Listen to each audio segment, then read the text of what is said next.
सुनील जी, सर्दियां शुरू हो गई हैं और इस बार तो सर्दी के साथ साथ बारिश भी हो रही है। घर की छत का तो आप जानते ही हैं ना, पानी टपकता है। हाँ भाग्यवान, इस बार ठंडी कुछ ज्यादा ही पड़ने वाली है। रामपुर के चौपाल पे लोग बोल रहे थे कि इस बार सर्दी के साथ साथ भयंकर बारिश भी होने वाली है। अजी, ऐसा हुआ तो हमारा क्या होगा? छत के साथ साथ घर की खिड़कियां भी टूटी हुई हैं। ठंडी हवा सीधी अंदर आती है। आप कुछ कीजिए ना। हाँ सुनील। मैं कुछ करता हूँ, ठाकुर साहब के पास जाकर देखता हूँ। वे अगर कुछ मदद करेंगे तो मैं घर की छत और खिड़कियां ठीक करवा दूंगा। फिर अगली सुबह ठंड और हल्की बारिश में सुनील अपने मालिक, गांव के सबसे धनी और कठोर हृदय वाले जमींदार ठाकुर भानु प्रताप के घर की तरफ चल देता है। ठाकुर भानु प्रताप, जो स्वभाव से बहुत ही कठोर और निर्दयी था, वो अपने नौकरों पर चिल्ला रहा था। उसके शब्द हवा में तीर की तरह चुभ रहे थे। अरे अरे, क्या कर रहे हो? जल्दी जल्दी काम करो, नहीं तो इस बार पैसे नहीं मिलेंगे। हाँ। और तभी सुनील डरते हुए ठाकुर भानु प्रताप के पास जाता है और बोलता है, मालिक, ठंडी का मौसम आ चुका है। कल तो हल्की हल्की बूंदाबांदी भी हो रही थी। मेरे घर की छत टूटी है, जिससे घर में पानी और हवा आती है। अगर मैंने जल्दी से उसे ठीक नहीं करवाया तो ठंडी में हम लोगों को बहुत दिक्कत हो जाएगी। मैं और मेरी पत्नी तो किसी तरह दिन काट लेंगे, लेकिन मेरी एक छोटी सी बेटी है, वो इतनी ठंडी में उस टूटे फूटे घर में नहीं रह पाएगी। अरे सुनील, उसमें मैं क्या कर सकता हूँ? क्या मैंने हर किसी के टूटे फूटे घर की मरम्मत का ठेका ले रखा है?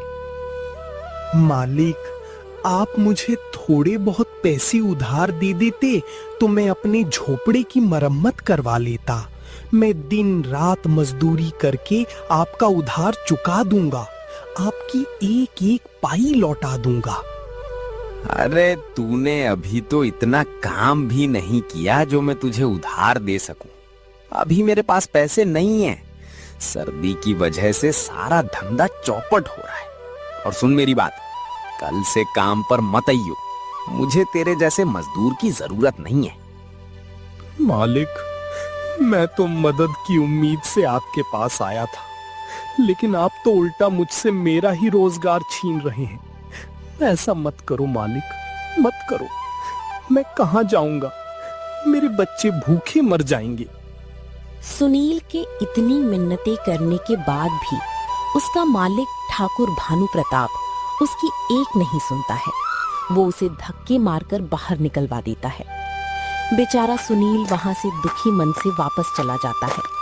उसकी आंखों में आंसू थे, पर उन आंसुओं में भी अपने परिवार को बचाने की एक धुंधली उम्मीद बाकी थी। सुनील दिन भर जगह जगह काम ढूंढता रहा, लेकिन उसे कहीं भी काम नहीं मिला।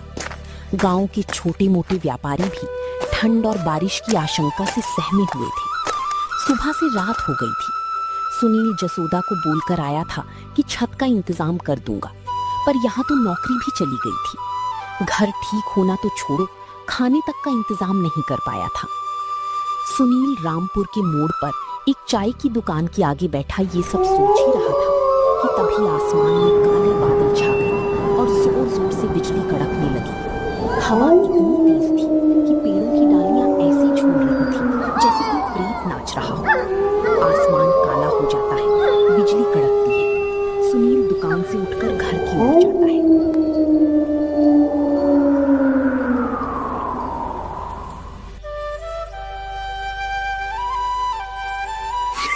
भगवान, लगता है भयंकर बारिश होने वाली है।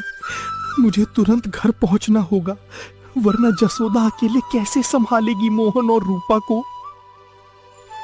सुनील कुछ दूर चला ही था कि तभी जोरों की बारिश शुरू हो जाती है। बूंदें इतनी मोटी थीं कि जैसे आसमान से पत्थर बरस रहे हों। सड़कें पानी से भर गई थीं। हे ऊपर वाले, ये कैसी परीक्षा ले रहे हो? पहले क्या आपको हमारे दुख कम लग रहे थे, जो ऊपर से ये बेमौसम की बारिश और शुरू कर दी? धीरे धीरे बारिश बढ़ती गई और चारों तरफ पानी ही पानी हो गया था, मानो कोई विशाल समुद्र हो। घुटनों तक पानी भर गया था, जिससे सुनील का उसमें चल पाना बहुत मुश्किल हो गया था। वो एक बड़े पुरानी बरगद की पेड़ के नीचे रुक जाता है और बारिश के थमने का इंतजार करता है। हे भगवान, एक तो इतनी ठंडी और ऊपर से ये तेज बारिश। मेरे तो हाथ पैर सुन्न पड़ रहे हैं। इतने पानी में चल पाना भी मुश्किल हो गया है और घर पर बेचारी जसोदा अकेली बच्चों के साथ परेशान हो रही होगी। सुनील काफी देर तक उस पेड़ के नीचे बारिश के रुकने का इंतजार करता रहा, लेकिन बारिश थी कि रुकने का नाम ही नहीं ले रही थी, बल्कि हर गुजरते पल के साथ वो और तेज होती जा रही थी। सुनील हिम्मत जुटाते हुए बोलता है, चल सुनील, इस बारिश का कोई भरोसा नहीं, ये रुके या ना भी रुके, बच्चों को मेरी जरूरत है। इतना कहकर सुनील उस तेज बारिश में घर के लिए चल पड़ता है। जहां तक उसकी नजर जा रही थी, सब जगह पानी ही पानी था। छोटी छोटी झोपड़ियां तो पानी में ढहकर बह गई थीं। कुछ घरों की छतें उड़ चुकी थीं और लोग अपने बचे खुचे सामान को बचाने की जद्दोजहद कर रहे थे। ये देखकर सुनील को अपने घर की चिंता होने लगती है। उसके दिल की धड़कनें तेज हो जाती हैं। बेचारा सुनील जैसे तैसे करके अपने घर तो पहुंच जाता है, लेकिन जो वो देखता है उसकी होश उड़ जाती हैं। घर में पानी भरा हुआ था और आधी आधी दीवार तक पानी पहुंच गया था। बच्ची डर की मारी कांप रही थी। जसोदा, तुम ठीक हो ना? मोहन, रूपा, तुम ठीक हो ना? हम दोनों ठीक हैं। और देखो, मैंने रूपा और मोहन को ऊंचे पलंग पर बिठा दिया है, लेकिन हमें घर का सारा पानी बाहर निकालना होगा। ये बढ़ता ही जा रहा है। हाँ, चलो भाग्यवान, निकालते हैं। वे दोनों बाल्टी भर भर कर घर से पानी निकालने लगते हैं, लेकिन वे जितना पानी निकाल रहे थे, उतनी ही देर में उससे भी दुगना पानी घर में भर रहा था। ये एक अंतहीन लड़ाई थी। अगली सुबह जब हल्की धूप निकली तो चारों ओर तबाही का मंजर था।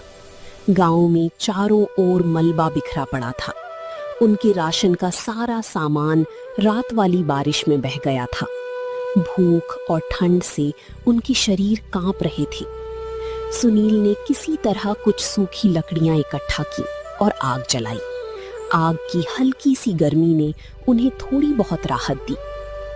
ये बारिश का सिलसिला यूं ही कुछ दिन तक जारी रहता है। हर रोज सुबह जसूदा और सुनील को घर का पानी निकालना पड़ता, लेकिन ढहते घर को बचाना नामुमकिन था। एक दिन वे सब घर के बाहर खड़े थे। उनका घर एक खंडहर में बदल चुका था। सुनील और जसूदा की बातचीत चल ही रही थी कि तभी वहां एक देवदूत प्रकट हुई। उनके चेहरे पर शांति और आंखों में करुणा।